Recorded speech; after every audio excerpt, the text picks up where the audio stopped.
Guys, welcome back to our YouTube channel. At andito tayo guys kay Realme SMC Tilipa para sa ating latest update. Ito guys, para po sa mga presyo po ng kanilang mga budget phone ngayon, sa mga nagtatanong po, ito guys yung bagong release ni Realme ngayon, ang kanilang Realme Note 60X. Kaya kung naghahanap po tayo ng budget lang dito kay Realme, ito po may dalawang variants po ang kanilang Realme Note 60X. Isa pong 3GB RAM 64 at isa pong 4GB RAM 64. Ayan, bago guys pumunta tayo sa presyo ng kanilang variant na to, check muna natin yung kanyang mga specification. Guys, unang-una dito, matibay din ang kanilang Realme Note 60X kasi guys ito ay naka-armor shell. Naka-armor shell top build. Meron na rin siyang 48 months of fluency protection. Pagdating sa kanyang refresh rate ay naka 90Hz na rin yung kanyang comfort display. At syempre, meron siyang rainwater smart touch sa screen at 5,000 mAh massive battery. At syempre, for security, meron na rin siyang fingerprint unlock. O ito guys, para sa presyo ng 3GB RAM 64, 3,799 at 4GB RAM 64, 3,999. Tapos guys, ito sa mga nagtatanong nga pala ng kanilang Realme Note 60, ito guys is limited na lang. Pero yung presyo po ng kanilang Realme Note 60, ito po ay nag-last po sa 128 po na variant, ito ay 5,499. So ayan na guys ang ating latest update sa kanilang Realme Note 60. Pero yun nga po, siguro double check na lang natin sa ibang store kung ito talaga yung gusto nating variant, tong Note 60. 5,499 po yung price nito pagdating sa 128GB. Then guys, ito naman ang update natin sa kanilang Realme C61. Ito po, Realme C61. Ito guys, bali merong maximum RAM to na na 24GB maximum RAMs. Tapos 256GB internal storage. So kung naghahanap tayo ng matibay na phone dito kay Realme, ito po yung matibay pagdating din sa bagsakan. Yan, Realme C61. Guys, ito para sa size ng screen nito, ito ay naka 6.7 inches. Naka 90Hz po yung screen refresh rate at meron siyang eye comfort display. Yan, kung camera naman, ang habol natin, ito po ay merong 50 megapixel na camera para po sa kanyang main camera. Syempre, ginamitan din po ito ng AI camera. Check natin ang front.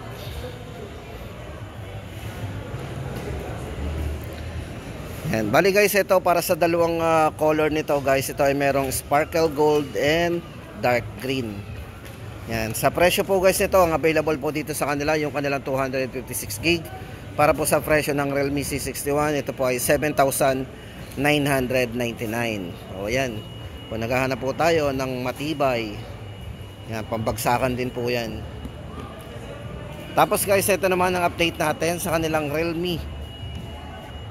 Ito guys, so kung naghahanap tayo ng very durable pagdating sa mga basaan, guys, ito yung kanilang Realme C75. Ito po yung mayroong highest IP rating. Ayan, kasi guys ito ginamitan to ng IP69.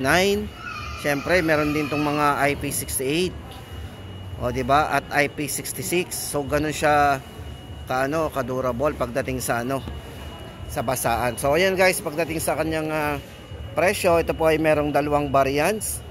Para po sa kanyang 24GB RAM 128, ito po ay 8,999. And pagdating naman sa kanyang 256GB, 10,999. Tapos guys, ito bigyan ko rin kayo ng mga iba pang mga highlights po ng kanilang Realme C75. Ito po yung latest nila. Ito po ay merong mataas na battery. Napakataas po ng battery nito kasi ito ay merong 6,000 mAh massive battery. Meron na rin po itong 4-year long lasting fluency protection. Yan, ulitin po natin, naka IP66, 68 and 69 po. Ito na po yung mayroong pinakamataas na IP rating kasi pwede ito masubmerge sa tubig up to 2.5 meters for 30 minutes. Ganun siya kalalim, pwede. Yan. Para po sa presyo, ulitin po natin, 8,999, 128. At ang 256 po nito ay 10,999. Then guys, lipat tayo sa kanilang Realme 12. Ayan, para sa mga nagtatanong po ng 5G, hindi po available ang kanilang 5G dito. Pero guys, ang 5G naman, ang price naman ng 5G nila dito, before kasi 14,999 po yung presyo ng kanilang Realme 12 5G. Pero dito guys, ito nga po yung display nila dito, yung kanilang 4G edition. Yan, para po sa variant ng kanilang Realme 4G, ito po ay naka 16GB RAM, 256GB. Syempre guys, kung more on camera tayo, tama-tama sa inyo to kasi ginamitan po to ng Sony LYT600 with optical image stabilization din. Syempre, napakaliwanag po ng screen nito kasi guys, ito ay merong 2000 nit ultra bright display para sa kanyang AMOLED display. Pagdating sa charging, napakabilis na rin ito kasi ito ay naka 67 watts superbook charge. Para po sa presyo guys ng kanilang Realme 12, 13,999. Tapos guys, ito naman, hawak natin ang kanilang Pad Neo. Sa mga naghahanap po ng tablet dito kay Realme, ito guys ang kanilang Pad Neo. Ito po yung very affordable na tablet sa kanila. Ito guys, may dalawang variants ito, yung kanilang Pad Neo. Ito po ay merong 64GB at ang isa po nito ay 128GB na variant. So guys, ayan, kung gusto natin ng murang tablet, ito nga po para sa kanyang 64GB na variant, ito, presyo po nito ay 5,999.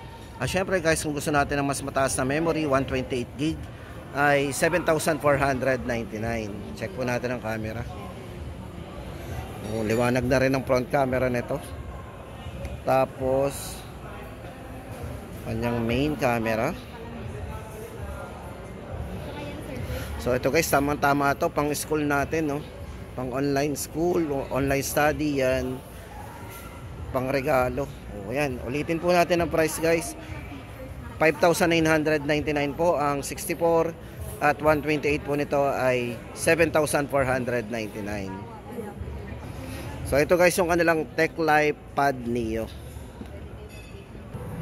Tapos guys, ito naman ang update natin sa kanilang 13 Pro series. Andito yung kanilang 13 Pro 5G. Ayan. Tapos guys, ang kanilang 13 Pro Plus 5G na discounted po. Guys, ito meron tong discount na 2,000 off.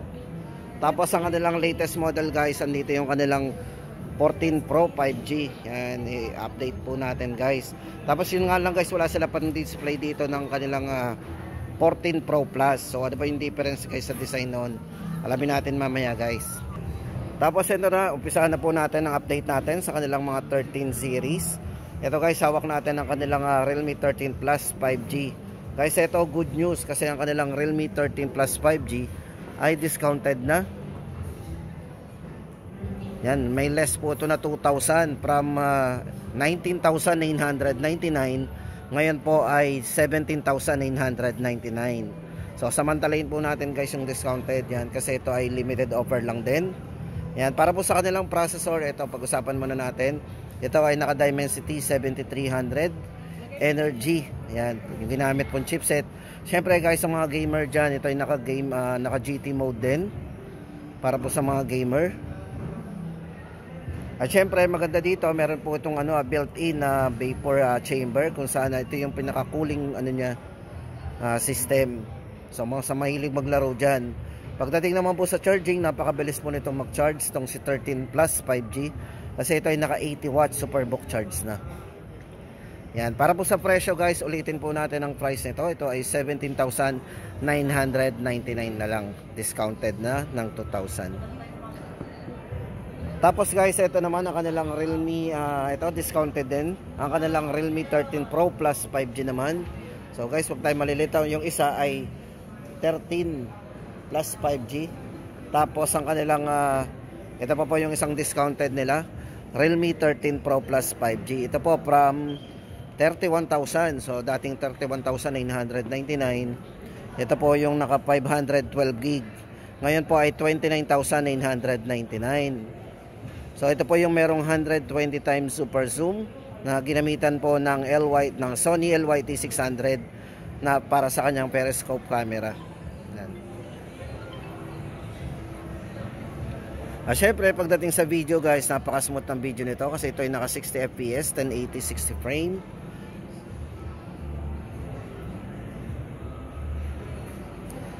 Ayan. Ito ito po guys yung isang kulay niya. Ito yung naka Monet Gold. Yan, ito po yung kanyang Monet Gold. At syempre yung isang color po nito, yung kanilang Emerald Green. Yan, para po sa presyo guys ng ating 13 Pro Plus 5G and 29,999. At para po sa isang variant nito, 256 gig ay 26,999 naman po ang presyo. Yan. Tapos guys, ito na, punta naman tayo sa kanilang Realme 13 Pro 5G para po sa ating latest update sa kanilang Realme 13 Pro 5G. Yan, bali guys, itong hawak natin, ito ay merong maximum RAM na 24GB maximum RAM, 256GB internal storage. So, ang original RAM po nito ay 12, so may additional siyang 12, kaya naging ganon. Up to 24GB maximum RAM. Then guys, ito pagdating sa processor, ang kanilang Realme 13 Pro 5G ay ginamitan ng Qualcomm Snapdragon 7S Generation 2. Pagdating sa kanyang main camera, ito guys, napaka-smooth ang camera nito. Kasi ito ay naka Sony LYT600 with optical image stabilization din.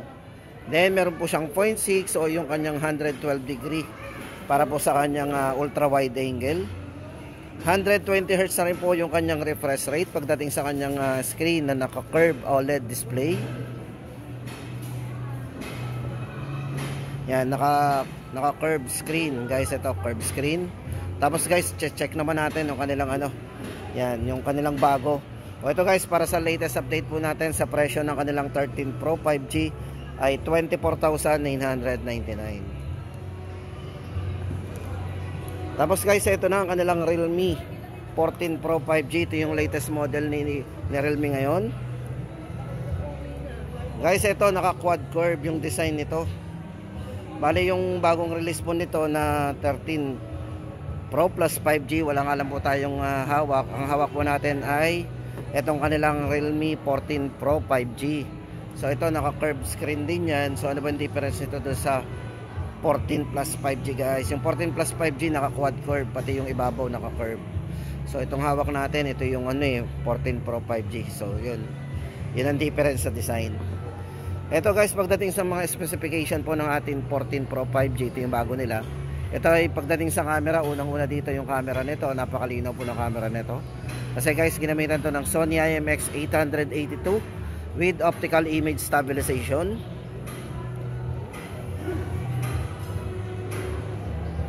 Ayan, underwater camera guys. Ito tama-tama kung gusto natin mag-take ng photo under sa water, ay tama-tama sa inyo to, kasi ito yung unang-una sa kanyang highlights pagdating sa camera.